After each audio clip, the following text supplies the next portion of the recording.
All right, so we are talking about how to use graphing simulators. Go to insightmaker.com and set up a free account. Okay, I have my account opened up and I'm sharing it right now, so you should be able to see it. You scroll down here, you can see that there are a number of templates available, but just go down to explore more insights. Here you can select any number of diagrams. We're going to select the causal loop diagram.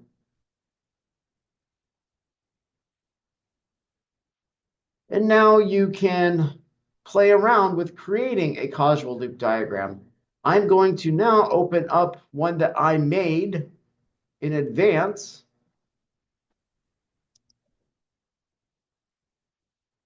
As soon as I find it. And now I'm going to share this. So we're going to stop the share of the website. I'm now going to share a causal loop diagram I made using Insight Maker.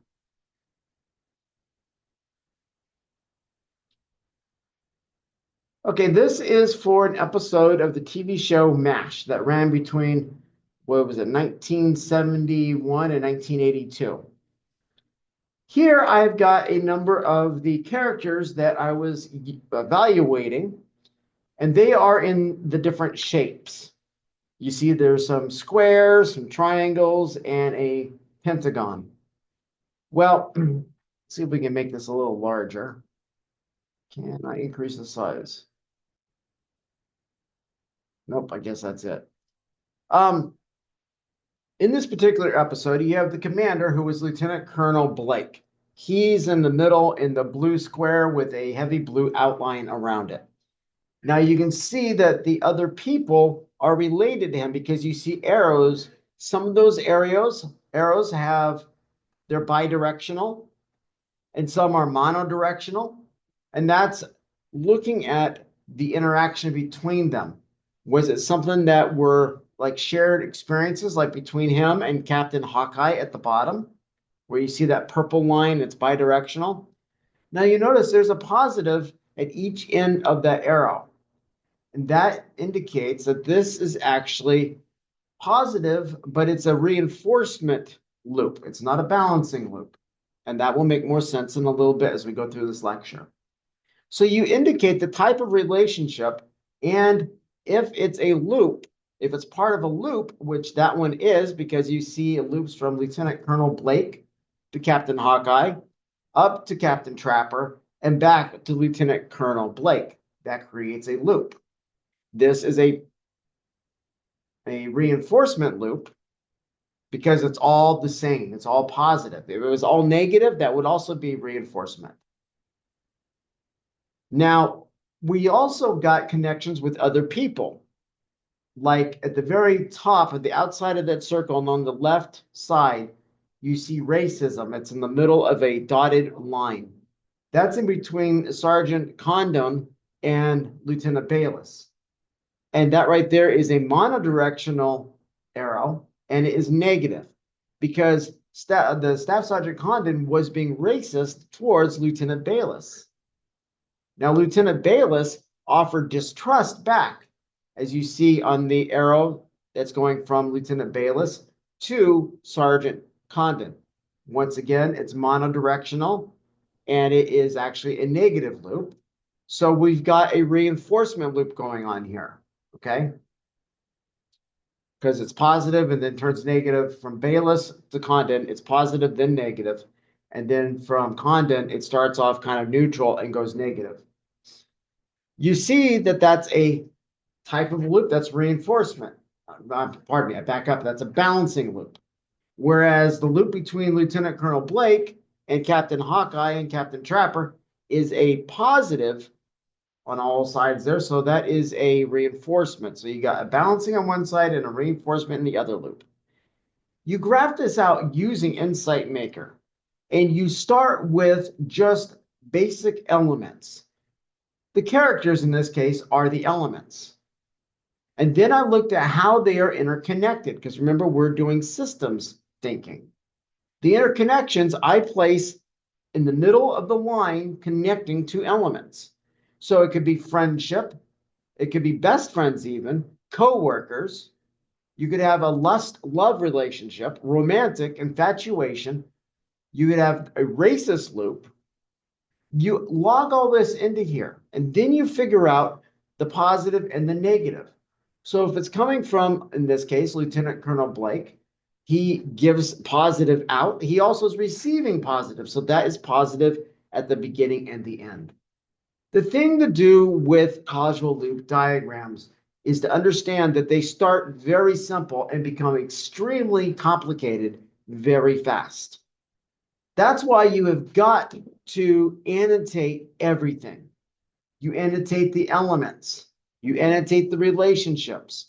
You annotate the positive or negative aspects of that interaction. And then you're able to see the loops begin to develop the more that you work on this.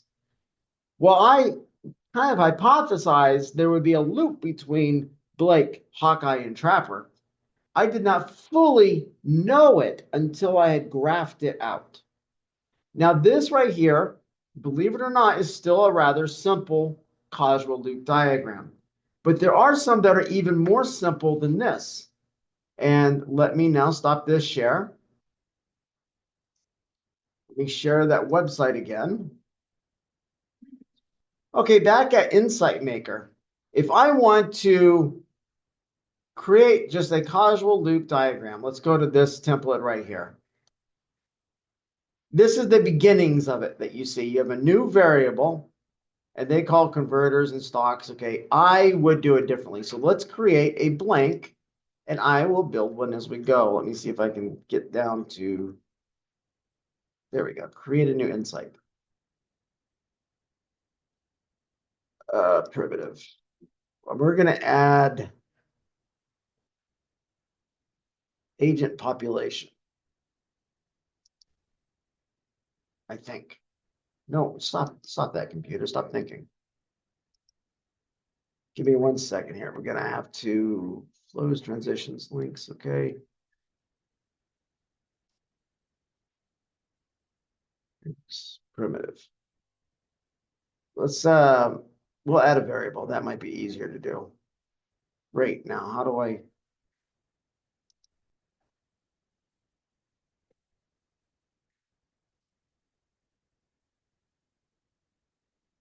Yes, I want to clear the screen. Oh, it clicked me. Okay, good. Oh, that was pretty simple. It was sitting right there. So let's add a variable. In this case, we're going to use this as our element. Okay, so we put in a new element. We're going to edit it. I hope, if I can find. Yes, I know it's there. Let me just, there we go. We're going to put down person A. You have person A right here.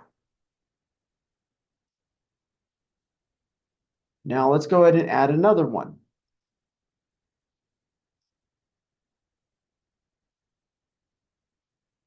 Person B. So these are our two elements. We're only going to deal with two elements right now. Now what we're going to do is we're going to look at a situation. In this case, it's going to be a negative interpersonal situation.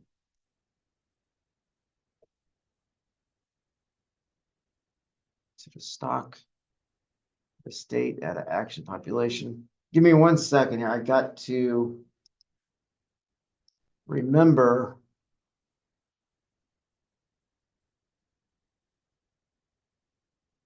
I wanted to link them together. So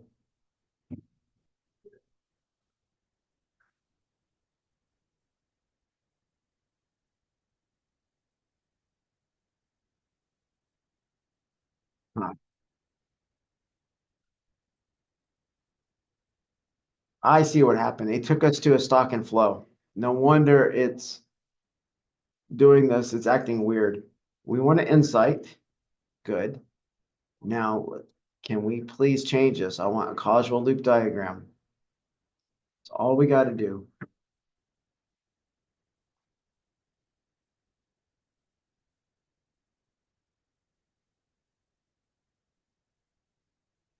Fortunately, it's been about 3 months since I used this program, and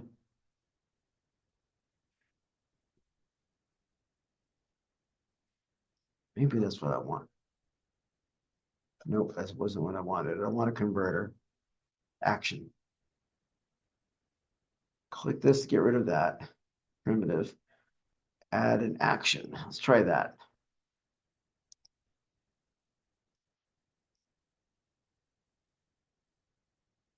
Okay.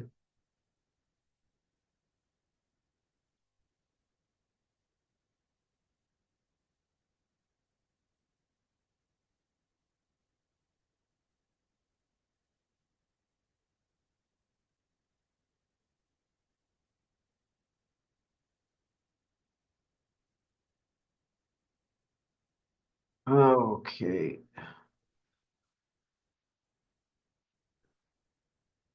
I feel really dumb right now because I used this. I made the whole graphic. And then I conveniently,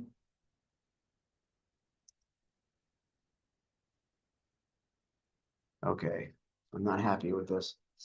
Anyway, this program, it really does work. It's just being a little bit, I'm probably the one that's being a blockhead. I would like to blame the program, but I really can't because it is me right now because I'm not finding the key I want to find.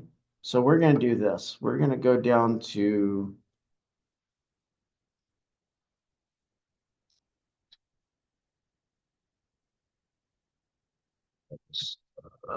Microsoft PowerPoint. Yeah, PowerPoint. We're going to use Microsoft PowerPoint just right now to make it easier so we're not doing this for the rest of the day. Okay, so what we're going to do is we're going to draw. Let's insert shapes first. Do a circle. We're going to do a circle here. And now we're going to insert another circle here. And you're going to see why I was getting frustrated with that program because it's this simple. Okay, so now we're just going to draw in some arrows. And this shows person A is right here. And person B is over here.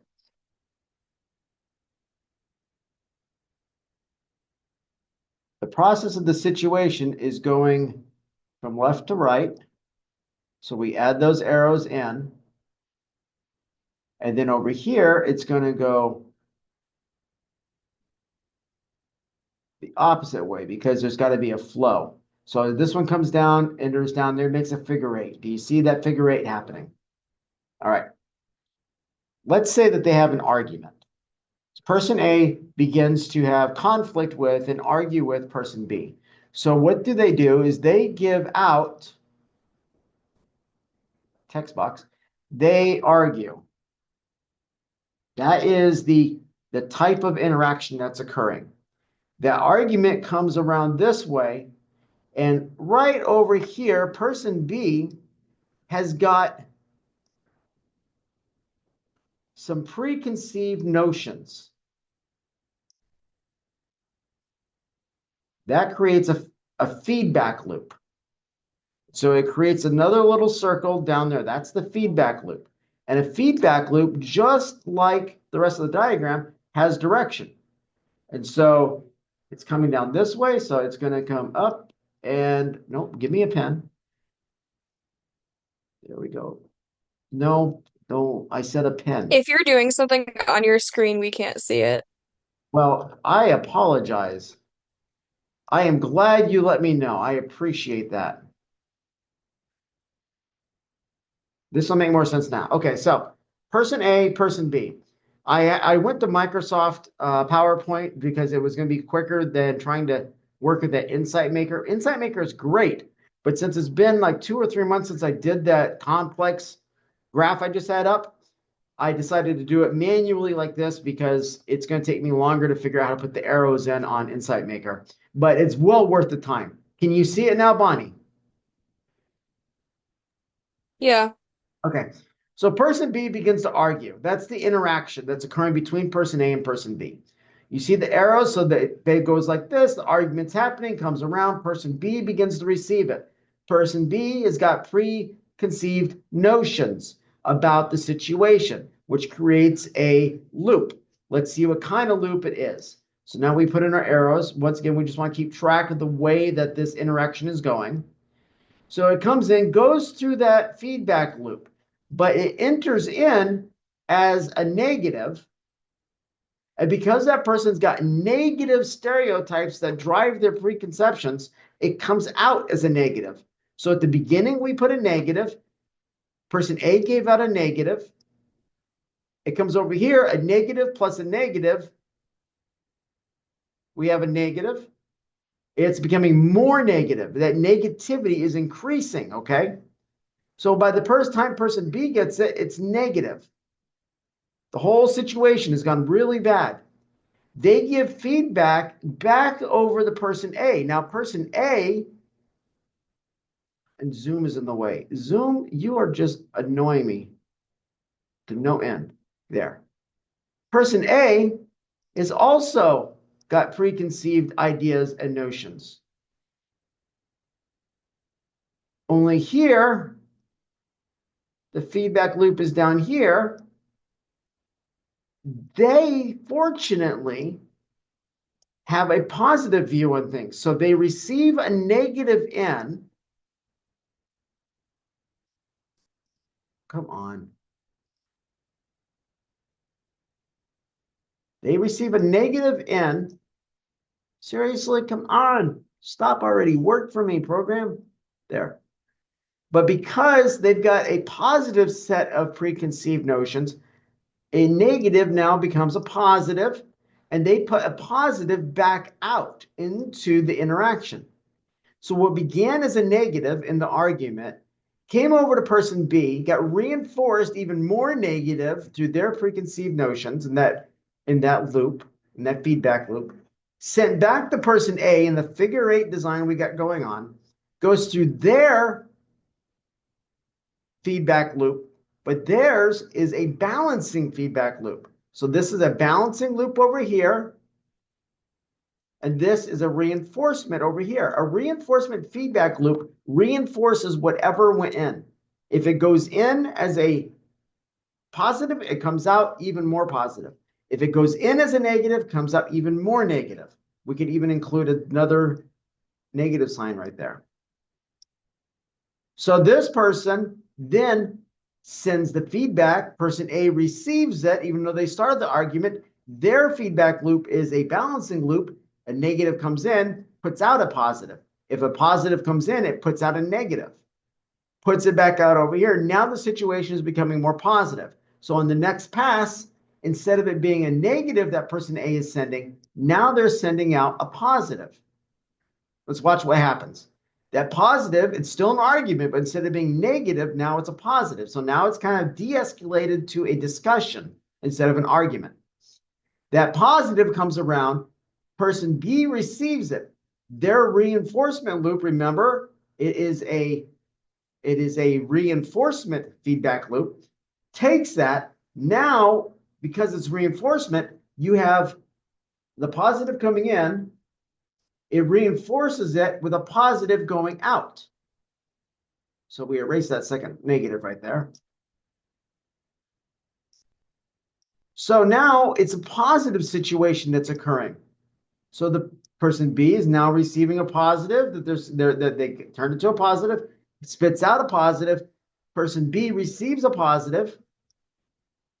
They have a balancing feedback loop. Now it brings it to a negative and is actually going to make it into a zero sum. And that's supposed to be a zero. So sometimes in working with systems, you want that system to spit out positives. Sometimes you want it to spit out negatives. Sometimes you want it to go neutral. In this case, it would neutralize the situation. So right now, what you've seen is an easy way to just simply graph out a conversation between two people.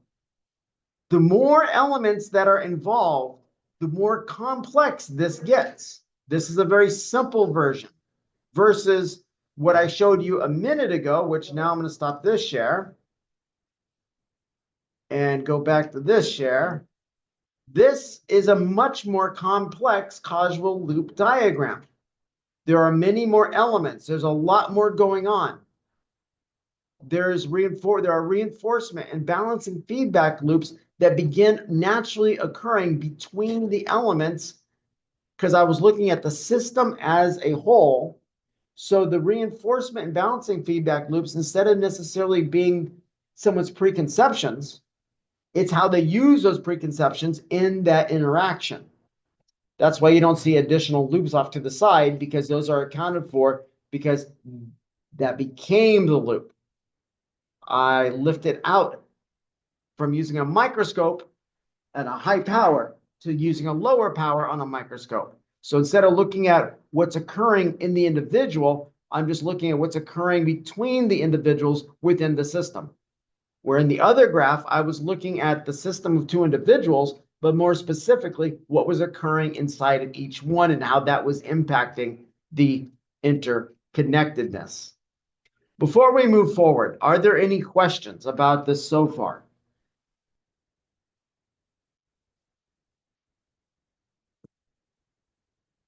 Okay. What we're going to do now is share the PowerPoint again. This PowerPoint, the real one. And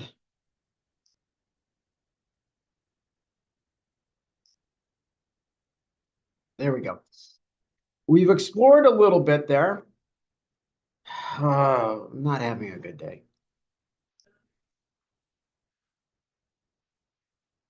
Okay. Why is causality so important in systems thinking? Well, here's a quote from Peter Singh from his book in 1990. Reality comprises circles, but we see straight lines. Herein lie the beginnings of our limitations as systems thinkers. One of the reasons for this fragmentation in our thinking stems from our language. Language shapes perception. What we see depends on what we are prepared to see. That's the preconceived notions that we all have, the cognitive biases that we are subjected to. Western languages, with their subject verb object structure, are biased toward a linear view. If we want to see system wide interrelationships, we need a language of interrelationships made up of circles. So, causal loop diagrams give us the ability to evaluate something using a series of circles. No, this is not an episode of Sesame Street. This is for real. As you saw, by using the two circles, I was able to graph out an argument between two individuals. I've used this before in interrelationships, interconnections I've had, like in my ex relationship, my past relationship, and I was able to graph out a situation and understand how each party was contributing something that was negative into that system and why the relationship kept plummeting downward. I had to identify what each element, which each person brought to the table, and how that impacted that particular situation. On a larger scale, when I was looking at the episode for MASH, I did the same thing. But instead of working with two elements, I worked with, I think it was 5 or 6 different elements. And that increased the number of interactions substantially, as you saw. So causal loop diagrams start really simple, but the more you add to it, the more complex your system is, the more complex the diagram is going to be. Causality is important in systems thinking, and we're continuing Peter Singh's statement. Without such a language, meaning with circles, our habitual ways of seeing the world produce fragmented views and counterproductive actions, as it has done for decision makers in the war on terrorism.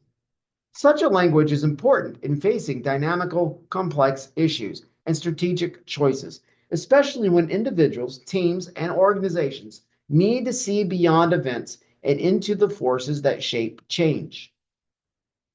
I used the reinforcement and the balancing feedback loops in trying to describe those cognitive biases, those preconceptions that each person A and person B, brought into that situation. And by doing that, I was then able to show how the situation actually would not become worse than it started. Now, had both parties come into it with a reinforcement loop attached, it would have become extremely negative extremely fast. So sometimes, as a leader, all we need to do is try to install a balancing loop when needed or a reinforcement loop when needed. Now, we're going to watch a video, which, Bonnie, I am going to try to remember to share it. um, please tell me if I don't. Discussing this CL exchange, and unfortunately, my lunch was not much of a lunch. It was a working lunch. So give me 1 second. I've got to find my YouTube and go to that channel, and we will watch this video. Let me log in to my YouTube account. Yes, I know I got to sign in.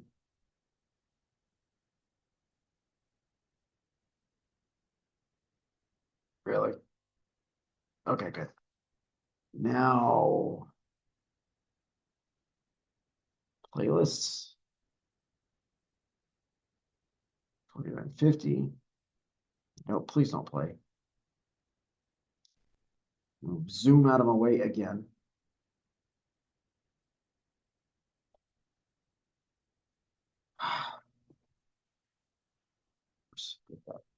Stop the share.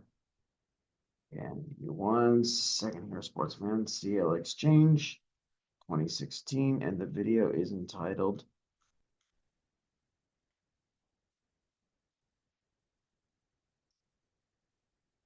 Introduction to Causal Loops. Of course it is. Introduction to Causal Loops.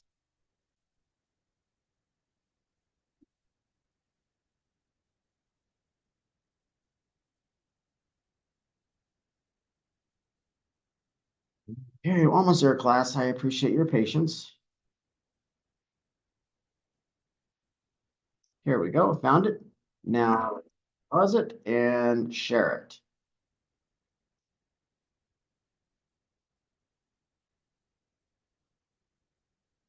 Hey, Bonnie, look at that. I think I got it this time.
Your video has no sound for us. What was that? What was that? The video has no sound. Yes, it doesn't. Okay. You guys are awesome. If Right you just now, turn on closed captioning, that's fine. I am having one of those days. I apologize, class. I seriously am fed up right now with. Okay, closed captioning is on. I'm going to rewind the video and we're going to have to read the video. I do apologize, class. This is horrible.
I will be posting this video to the website, to our announcement page. I highly encourage you to explore YouTube for more videos on causal loop diagrams because they are very useful. And as you noticed, you can use a stock flow diagram to begin and then move to a causal loop diagram. So these diagrams do relate together. Now, we got some diagrams coming in a few weeks, which pertain to understanding systems, but rather different parts of those systems. And so it doesn't take just these two types of diagrams to understand or break down a system. It takes a handful of diagrams, which you're going to be acquainted with quite a few of them by the time we have got this taken care of here. We've done here with the class. Let me now go to Zoom. I said Zoom. Really? Oh, operator error. Let's go back to our presentation.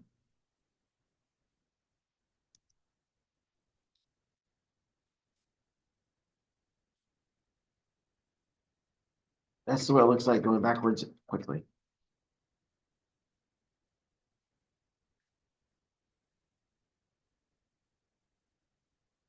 Okay, we watched that. Good. So archetypes. We had to understand causal loop diagrams before we could talk about archetypes. Because archetypes use causal loop diagrams. One, you've got to diagram your situation. Two, you find the archetype and its diagram in order to compare similarities. Kim and Landon, yes, I saw that typo. There should be a lot less typos in my notes nowadays, but I will fix that before I post it. In 1997, they discussed this topic in a piece entitled Applying Systems Archetypes. You have access to this document in the module. They discussed that systems archetypes could help implement systems thinking. I totally agree. Because you begin to use these archetypes as lenses. Just like I'm wearing glasses right now on my head, the lenses help me to see. Causal loop diagrams help you to see inside of the system that you are evaluating more clearly. They can be used as structural pattern templates, which is what you're going to be doing in your discussion this week. You're going to take a situation and you're going to use the archetypes and come up with your conclusions. And you can use them as dynamic scripts or theories or as tools for predicting behavior. The critical aspect of systems archetypes is that they allow for a different method for initiating discussions and gaining insight into a problem or issue. So if we are wanting to understand the system better, then we need to use the resources at our disposal. Step two is system archetypes. Step one is that you and or the team begin to break the system down and try to figure it out yourself, which includes causal loop diagrams, stock flow graphs or diagrams. And so you're learning how to do the causal loop. We will be learning here before long how to do the stock flow. Then you're going to be able to use the archetype as a lens, as a template, as a theory. Systems archetypes assist by providing a very quick snapshot of the situation. If you've got a whole process, a whole situation going down, a whole problem at work, you can't just take out your phone and take a picture of it and get every single thing that's going on. But with a causal loop diagram, you can get that snapshot and then you can use the system archetype and you understand even more. As you're going to see, you can understand some of the motivations, some of the solutions, some of the causative agents in that particular problem, which will help you find a solution. Kim and Lannon pointed out that systems archetypes could offer additional questions, as in the case of the centralized photocopier center, which is a graph and a little discussion they include in their article. And you can use the systems archetypes to overlay on that and see what type of system it is, what kind of problems are inherent in that system, etc. I put more Halloween pictures in because why not? So the process of archetypes. The authors gave a guide to the archetype process. First, you want to look at the overall goals of the system or systems, such as in drifting goals, which is a systems archetype. Next, there is threat escalation. You got to look at what kind of threat is happening, how is it being escalated, what's causing it. And an example there is the escalation archetype. What actions have already been taken to mitigate the issue? What have you and your team done to mitigate these problems? You have to account for that as well. Because when you're trying to come up with potential solutions, you need to identify what you've already tried. Because if you've already tried something and it didn't work, no need trying it again. And lastly, do the investments made into the system naturally lead to the desired goal, as in the growth and investment archetype? Are your efforts, do they normally lead to the goal, the end result that you're trying to get that system to accomplish? If so, good. If not, then you have to adapt and change. Kim and Landon gave a guide. Okay, we're just continuing this. Also, you have to consider what the potential alterations, what alterations are available, such as the limits to success and shifting the burden archetypes. So you got to consider what kind of tweaks and changes can you make to that system? What is viable? What's possible? What are the common interests of the system? Here, as in the tragedy of the commons archetype. So you got to understand the common interest of all of the elements involved in that system. You have to account for those. Remember, in systems thinking, we account for everything we can by evaluating through analysis the elements. Then we step back and we apply synthesis to look at the interconnectedness between those elements. Kevin, Lyon, and Lynn recommended applying systems archetypes once the team has attempted to identify a solution. So first, get your team together, sit them down, have them brainstorm, try to figure out a solution. Once you've done that, now the second step is turn to system archetypes. By that point, you should have a causal loop diagram drawn out, maybe a stock flow diagram drawn out. You get the archetypes. Now you can open up into new mental models of how to solve the problem. Remember, a mental model is a shortcut to solve something. So the system's archetypes are technically just mental models that have proven on a very regular basis over time to have the conclusions that they are claimed to have. Now, it may sound like I'm just saying, well, we claim they have them, but it's true. No, it's because every time you apply the archetype, that's the kind of effects it brings with it.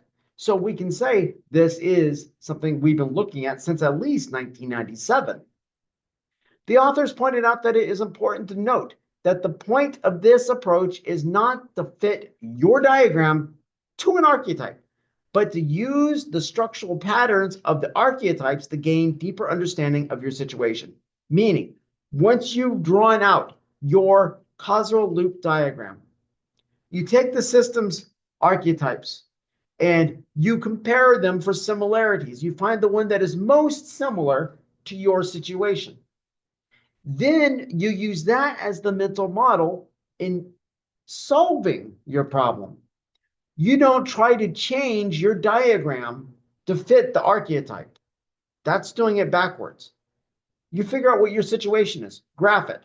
Then you turn to the resource, the archetype, and try to find potential solutions using that. On page 5 of the article by Kim and Lanolin, they presented some diagrams, and I've included them here in the next few slides. These slides reveal how systems archetypes can be used after your causal loop diagram has been drawn.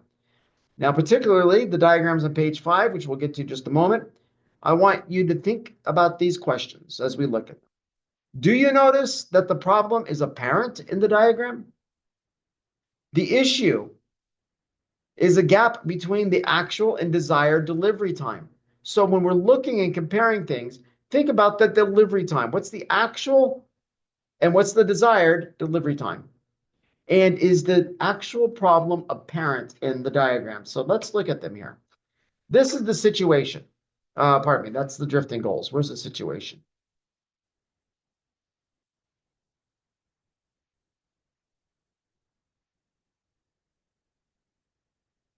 Yep, okay. This is, yes, drifting delivery time standard. So the drifting goal structure suggests that in image text situation, the bouncing feedback B2 is acting to close the gap between the goal, quick turnaround of orders, and the current reality, a 6-week delivery delay. by reducing the delivery standard itself. So let's break this down in this particular causal loop diagram. And remember, causal loop diagrams, I may do them one way. Kim and Lanolin do it this way. It's okay to kind of come up with your own way of doing it as long as it follows the general motif of how CLDs are drawn and used. But you can come up with your own special little things, your own little twists to it. That's okay. Be creative. So we got a delivery standard in the balancing feedback loop B2. And then you have a pressure to relax delivery time standards. That creates a situation because what you actually want, you have the actual delivery, what you actually have is you've got the real delivery time. And then you have your investments, what you spend, your resources into shipping capacity. There's a delay that occurs there. You see that at the bottom of feedback loop B2. It's a balancing feedback loop.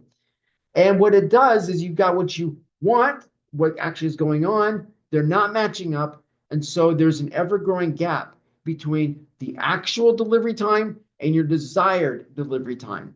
Now, let's continue.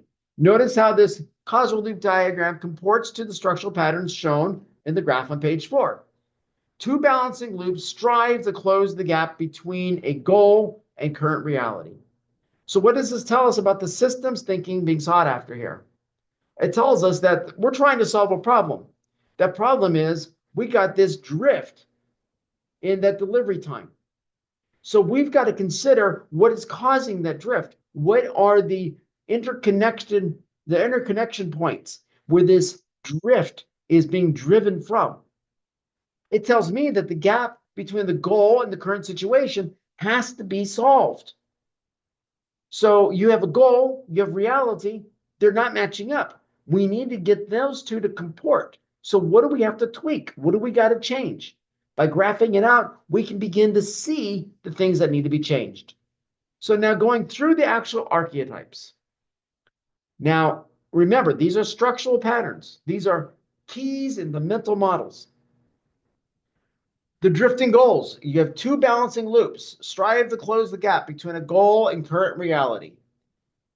And that particular CLD is going to look similar to the one that's right there in that top corner, that top left corner. You have escalation. Okay. And remember, B stands for balancing feedback loop. So you have a balancing loop and a balancing loop, and they're feeding into each other. That's that drifting goal. That's what's causing that drifting goal to happen. In escalation, you have two or more players that manage their own balancing loop in response to the threatening actions of others. So here, each of the elements, people, are actually maintaining and managing their own balancing loop, similar as in the diagram I drew. Okay, here there's an escalation that can occur because it's going to be feeding right back into it. You get a negative, more of a negative, more of a negative, more of a negative. And you can also have an escalation that's positive until you've got way too much in the way of positivity, which can also be detrimental. We have fixes that fail. Efforts to bring something into balance create consequences that reinforce the need to take more action. So here you start with a balancing loop, and it is basically supported by a reinforcement loop. The reinforcement loop is kind of like part of the balancing loop. And all that does is you're coming up with solutions. You're coming up with ideas, but they do nothing but fail one after another because your solution is actually reinforcing the problem that was originally there. It's not balancing it. In that case, you need to bring in another balancing loop and allow for that to balance out the problem. A reinforcement loop isn't going to balance something out. It's going to make it worse. Remember, positive in, negative out. Negative in, positive out. That's a balancing loop. Reinforcement, whatever comes in, is what goes out. And so it's reinforcing the negative. It's reinforcing the positive. More Halloween pictures, of course. You have growth and underinvestment. A reinforcement loop creates pressure in the system that is relieved by one or more balancing loops that slow growth. So here, you've got a reinforcement loop connected to a balancing loop, but that balancing loop has a balancing loop attached to it. That second balancing loop helps to relieve that problem by creating pressure in the system, or I should say reducing the pressure in the system, because it slows the growth down. So that second balancing loop causes a delay to occur, and that delay then causes that reinforcement to not be so, what's the word I'm looking for? Powerful? Limits the success. A limits the success structure has a specific system constraint, namely an investment policy balancing loop. So you start with a reinforcement loop. You add a balancing loop to it, but that balancing loop is a investment policy balancing loop. So that limits your success because you're limiting your ability to bring more resources into that system. And that is often done through applying or installing defective policies. Now let's look at shifting the burden. You have two balancing loops compete for control in solving a problem while reinforcing the side effect of one solution, and that makes the problem worse. So you have two balancing loops, and their polar opposite ends are connected by a reinforcement loop. This right here just shifts the burden. It kicks the can down the road. So if you're in a situation where there's a lot of, and we call it kicking the can down the road, but it's just taking a problem and not dealing with it, saying, oh, we'll deal with it next year. And you use that reinforcement loop then to kick the can down the road. That right there shifts the burden from where it's supposed to be to another source or location. You have success to the successful.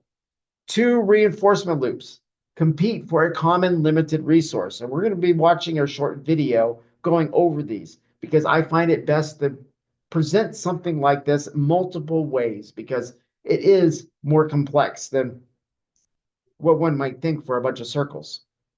Here you would have two businesses that reinforce one another, but they're vying for a common resource that is limited.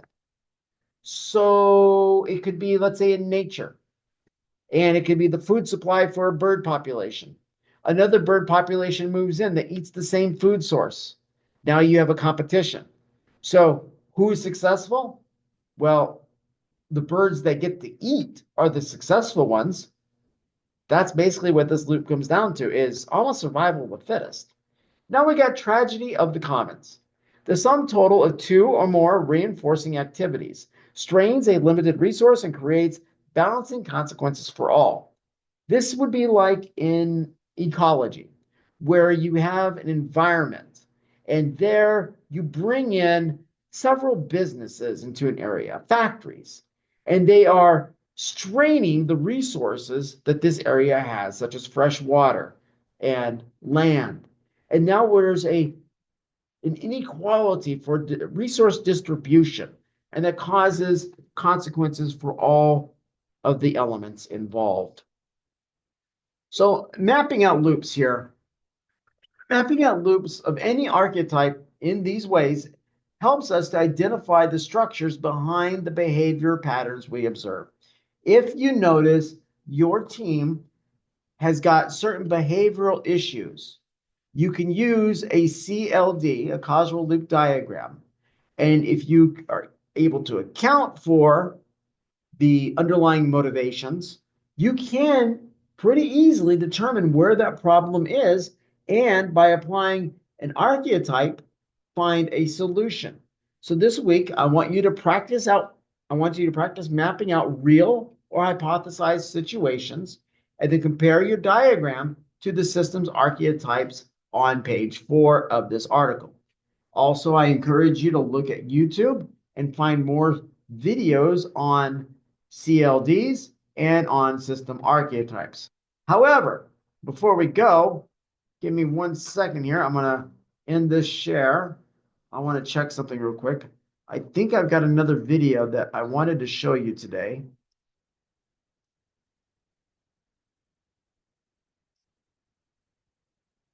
Yep, I do. And I think I can get, oh, I got the URL. I got 2 videos. So we're going to watch these 2 videos. Let me just do a copy and a paste. No, come on, just cooperate, computer. Good. Now let me do a share. And I'm going to make sure that the captions are on. I don't know why you guys can't hear this. And while this is playing, I'm going to go next door and talk to tech support, IT department, and see if we can't figure this out. So,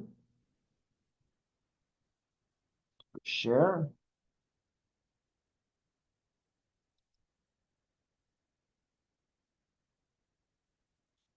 All right, and here we go.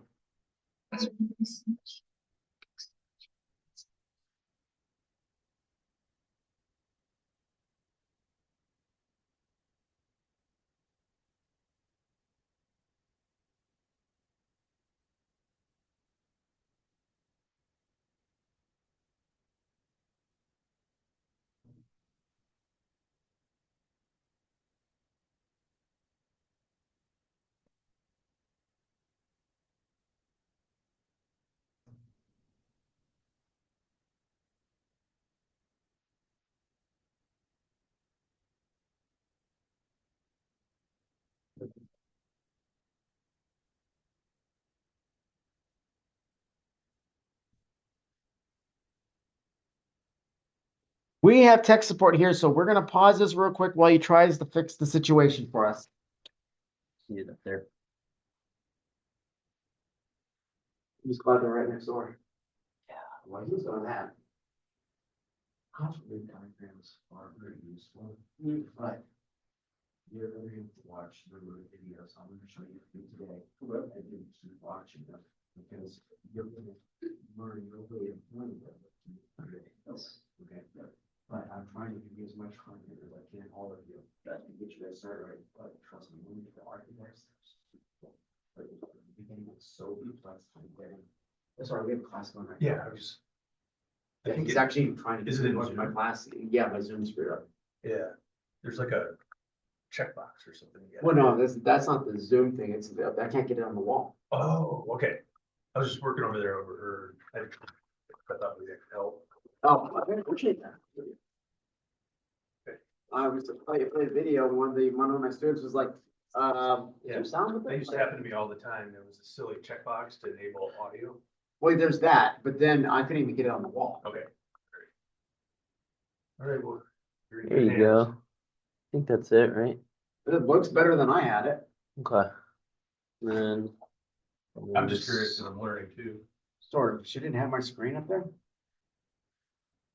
depends how much screen you're sharing. Sharing. Oh, to Zoom, Yeah. So you might need to like because move it should that be tab. YouTube. Okay. It should be a YouTube screen up there right now. Yep. If you wanted to put Great. there. Good luck. Yeah, Thank you, sorry. thank you. So it should be So I would- YouTube up there right now because that's what's sharing. I'll hit stop share here real quick. Bear with me another moment, class. We are getting there. We got the professionals. It's up here. Ah, okay, And got then it. if we try share, that's 2. Yeah. Okay. Start from the top if you want. Okay, good. Hey, thank you so much. And let's see if there's sound. Hey, Bonnie, I think we got it fixed. I want you to tell me if there's sound with it this time. If I can find my mouse. Okay, analysis. I'm trying to get back to YouTube. It's up here. Oh, Yeah. I it's over see, there, okay. So you can.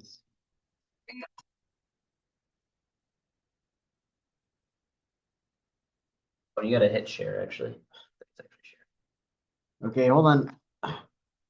There we go. Got it. And now, okay, class on Zoom, please tell me if you can see and hear this.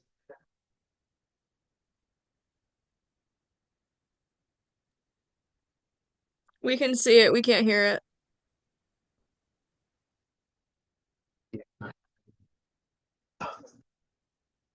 See it, not hear it. Okay, we're getting there. We're getting there. Half the problem is solved. Let me go close the other one. You should do a causal loop diagram of the situation.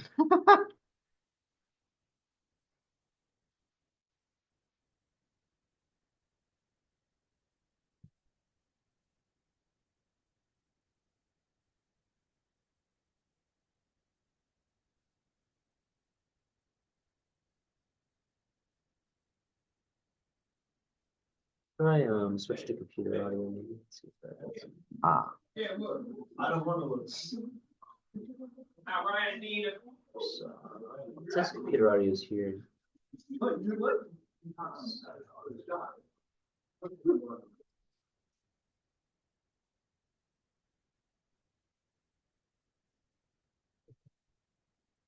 You just basically want that coming back through the one. Yeah. Right?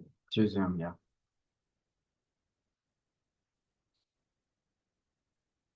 Let's try it again because there's a lot of sound.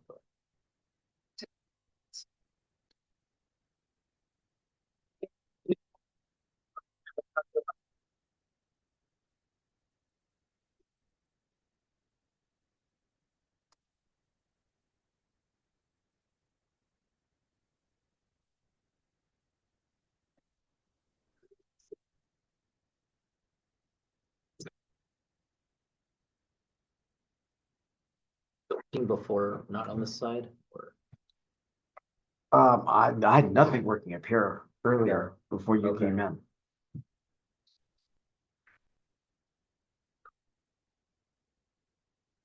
you can see the. They can see it, but they can't hear it. Oh, here we go. That's why. So, let's try this. Maybe they could give us a few more boxes that we have. Model to of click the on. system by understanding its connections All right, Bonnie. to other things Here within you its are. environments, Hear that. and looking at the function or role You're that it golden. plays within that network of You hear now? connections Okay. that makes up the overall context or environment. Then let's do this. So, for Let me example- rewind this. And works. Here we go. A paradigm is the fundamental conceptual framework or model we use for interpreting events. In science, there is fundamentally just two different paradigms or processes of reasoning. These two different approaches to modeling are called analysis and synthesis. Analysis is the standard process of reasoning used within mainstream science, management, and engineering, while synthesis is typically seen as an alternative, and it forms the foundations to what we call systems thinking.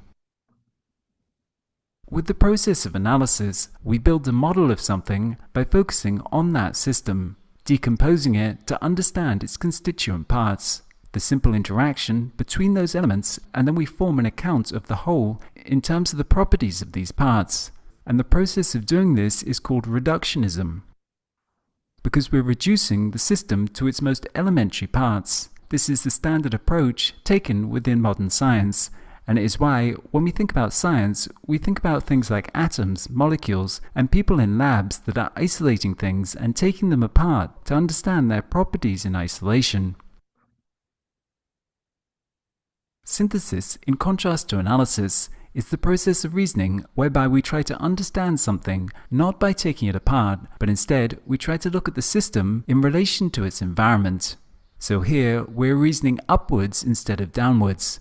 We're building up a model of the system by understanding its connections to other things within its environment and looking at the function or role that it plays within that network of connections that makes up the overall context or environment. So, for example, instead of trying to understand something like a bird by taking it into the lab and dissecting it to understand its anatomy, here we would instead go out and look at the bird within its native environment, trying to understand its place and function within the ecosystem as a whole. So whereas analysis is characterized by the approach of reductionism, synthesis is characterized by being holistic. We're always referring to the whole context or environment in order to create a model of the system we're interested in. Both synthesis and analysis are equally valid processes of reasoning. We use them both all day, every day.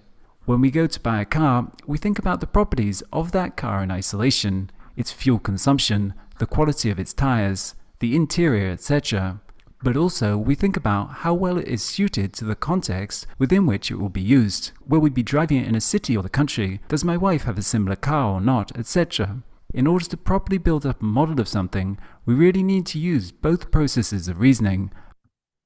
We typically call synthesis and systems thinking an alternative approach because the modern era has been characterized by a dominance of the analytical scientific approach. For approximately the past 500 years, since the scientific revolution and the work of Galileo, Newton and others, the reductionist approach has been the mainstream approach to modeling and interpreting our world. As such, it has formed the backbone of modern society's collective body of knowledge, and during the Industrial Revolution, this body of scientific knowledge was applied to creating a more formal management approach, what we call scientific management. The Industrial Revolution and the arrival of mass society necessitated a whole new approach to management as it became increasingly professionalized and specialized in response to having to deal with larger and more complicated forms of organization, such as the modern nation-state and large corporations. Scientific management was an early management theory to come out of this period and gained widespread acceptance in analyzing and improving business organizations and the workflows in factories. Scientific management is based upon the work of Frederick Taylor, who laid down the fundamental principles of large-scale manufacturing through the assembly line.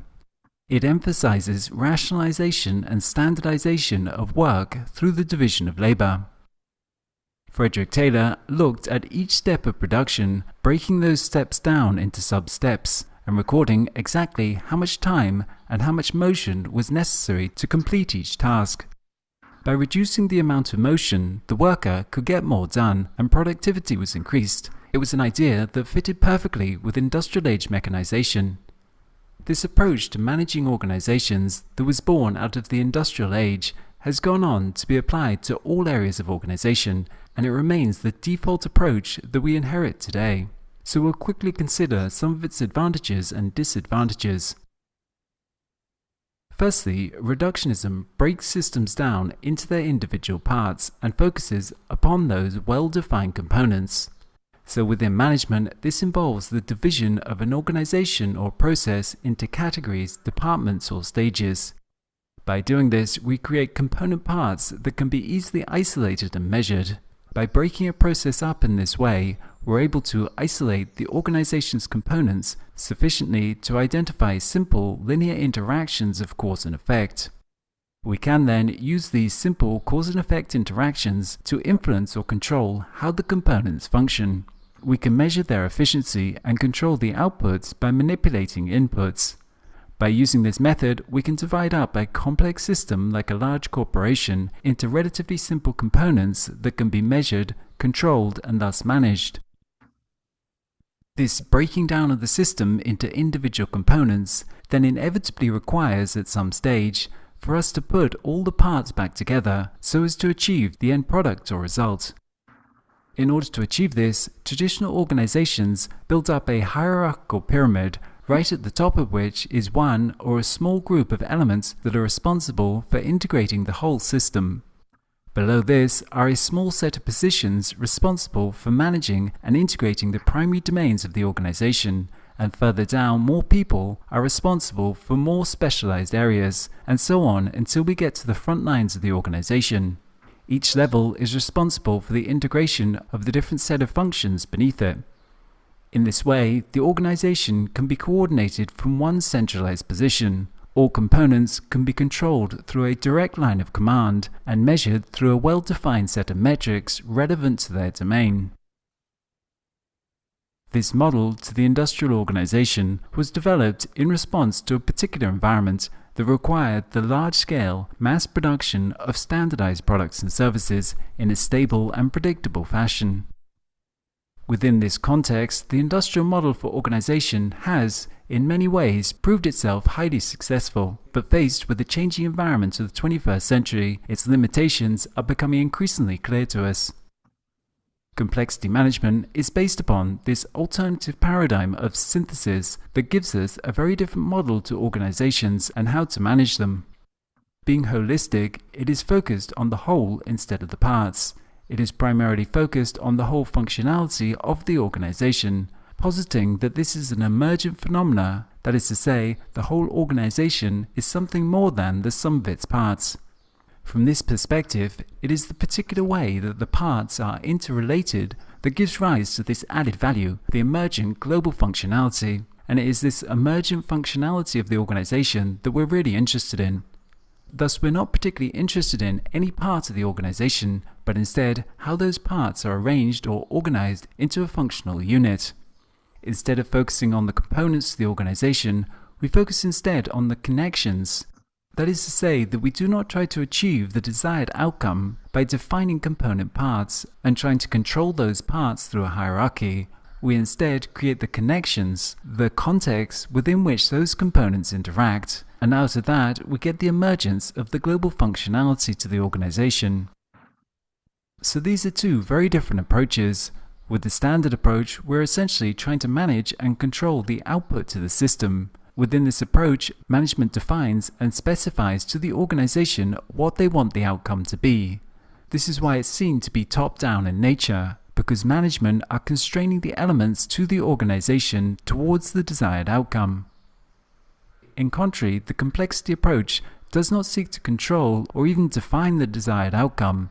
Instead, it is focused on creating the right context that will enable the elements in the organization to self-organize into a functional unit, out of which emerges the desired global outcome to the organization. This approach is essentially a creative one. Your capacity as a manager to influence the system is only really in your capacity to create the input context. You don't really get to control the outcome. We will expand upon this further in coming modules, but emergence is fundamentally a process of creation. Leading or managing an organization within this paradigm means creating the future context, instead of trying to control based upon past information. All right. In this section, we've been looking at the foundations to complexity management by talking about two different paradigms, synthesis and analysis, where analysis involves modeling something in terms of its constituent parts and their linear interactions, while synthesis takes a holistic approach, modeling the system in terms of its relations and functioning within its whole environment.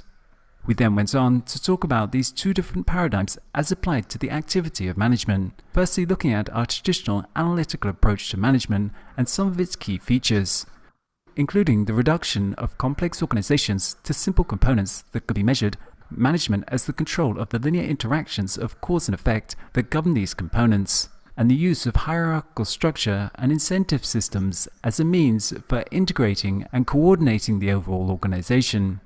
Finally, we gave an outline to systems thinking management that is concerned with the emergent functionality of the organization and tries to achieve this by creating the context that will facilitate self-organization amongst the organization's members. All right. There was another. Now I'm bouncing between computer screens.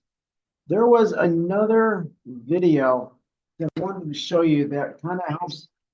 Seriously? Go away. Thank you. But our technical issues kind of created a problem with time. So I'm going to, no, don't say that. I am going to be picking up on Wednesday this discussion we're having, and we'll be watching another video about actually mapping the systems, okay? In order to understand how archetypes fit into all this, I needed to show you this video on systems thinking itself so that now you get a better view, another explanation of what it is. So now when the system's archetypes are placed over the causal loop diagram, all of this will make sense as to why we are even looking at it from this point of view. So we do have another video that we'll start with on Wednesday, and then we'll finish our lecture. So right now, I want to extend the due date for the discussion. Your initial post normally is due on Wednesday. I'm going to make it Thursday instead. this week because we fell behind today and you don't have enough information to do that discussion yet. So I'll move it till Thursday. We'll finish up the discussion on Wednesday, then you'll have enough of the knowledge that you need to be able to do this. Does everybody understand that?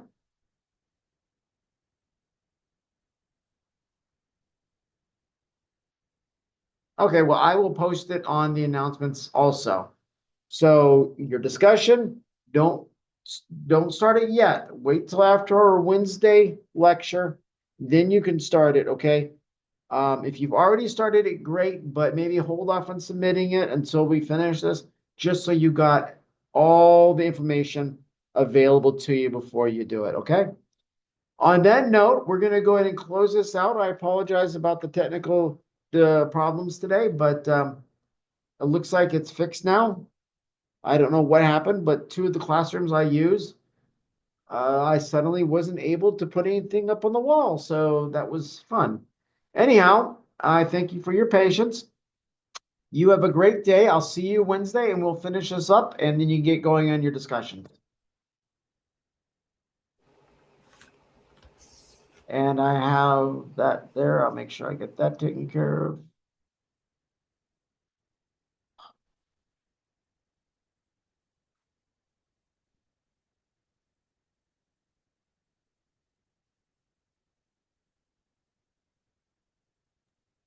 Have a good day. Thank you. Have a good day. Thank you very much. I showed up a little late on accident. Is that all? I got you. Don't worry. All right, yes, sir. Thank you so much. No problem. How do you even? Where's the button to leave? No. I think they changed it up on me.